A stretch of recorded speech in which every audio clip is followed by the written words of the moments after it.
What's that? You wanted another build? Another lame build? Oh, you know I got another lame build for you. And it revolves around this lame thing. Yes, the weapon I'm talking about today is going to be Siluria's Trait. Sure, you know, it's not the best weapon. It does have holy damage, which a lot of bosses, especially towards the end, are resistant to. And I'm just going to be straight up with you. I'm not going to fight the Elden Beast or Radagon with this. I will switch my build. I am all about having fun, and this is not a build that I think I'm going to have fun fighting them with. So I switched it. I will switch. I have changed my build multiple times to fight the Elden Beast because of the holy damage, and I'm just not willing to go through that length of a battle. I don't want to have a 30 to 45 minute battle, you know? It's already long enough as is. You know, and despite all of that, this is still a pretty fun weapon to use. I found that its ranged AOW makes it tons of fun to use. I don't have to be in front of any boss's face, and I can sit back and charge it. Yes, I still get punished for trying to charge when I shouldn't be, and there's still a chance that I could miss my Ash of War, but who cares if I'm still gonna kill the boss anyways, right? It doesn't matter the damage type. If the boss falls over, the boss is gonna fall over regardless, you know? With that out of the way, let's just go ahead and talk about what else we run and why. The first main thing that we're going to be running is going to be our seal, which is the Erdtree seal. There's really no reason for us not to run it with our faith being so high, and since we're not actually using our seal to do damage necessarily, we can run whatever we want to, and for using a seal that weighs nothing, this is perfect. Our buffs that we do use is going to be, you know, Flame Grant Me Strength, as well as Golden Vow, which are the two mainstay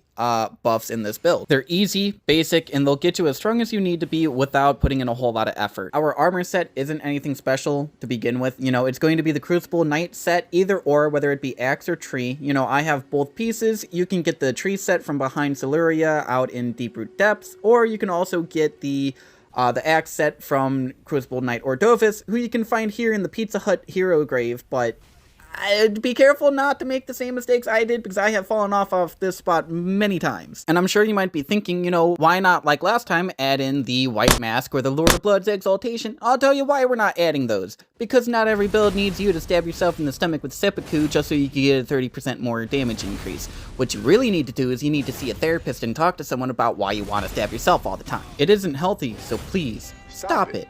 Get some help. Moving right along into talismans, they're going to be pretty straightforward just like before. You know, we're going to be using the Warrior Jar Shard, but you should actually use the Shard of Alexander. I just don't have one on this character right now. It is what it is, you know, it's still strong enough. Next up, of course, is going to be the Carrion Filigreed Crest. We love spamming. We love L2. We're going to press that button as much as we want to, and we're going to utilize this to do that. Our third talisman, again for damage, is going to be the Sacred Scorpion Charm because, yep, you guessed it, we're doing holy damage. Why not get another 12% damage towards that? So we're putting this here. And finally, rounding off our fourth talisman slot is going to be the Godfrey Icon. What kind of charged skill build would this be without it? I don't know, but this is going to be one of the better choices we can have for doing damage, and seeing as we don't necessarily need defense, we're opting out for this. Our physic is only a tiny bit versatile in the fact that you can run either the Faith or the Strength Knot tier. I want to say that the Faith Knot edges it out just a tiny bit more when you one-hand it, but when you two-hand it, they're about equal in terms of strength, thanks to the 1.5 modifier of strength when you two-hand your weapon. But, you know, we're of course going to be following that with the Holy Cracked tier, just for that extra chunky bonus of holy damage.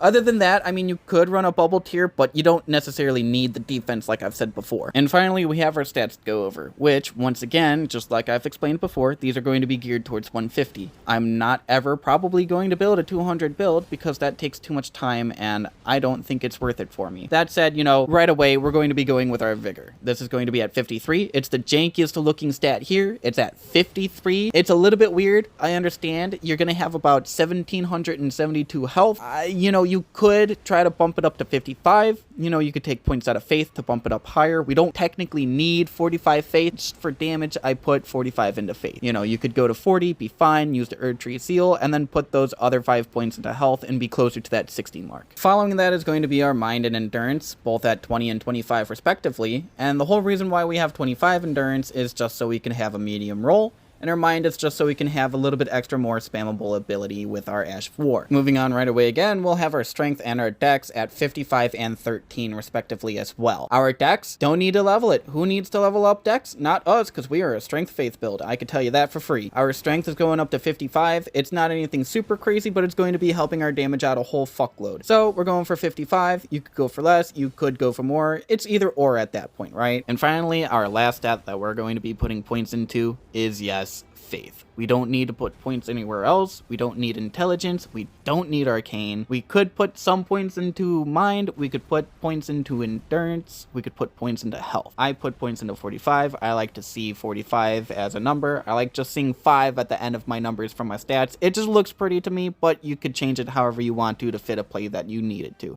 That's pretty much the end of this video. I mean, there's things you can do and change to make things better here and there, but this is what I landed on, this is what I'm happy with, and that's what you should be with a build, is that you should be happy. So if you find yourself returning, please like and comment or subscribe. Do whatever you want, but have a good day.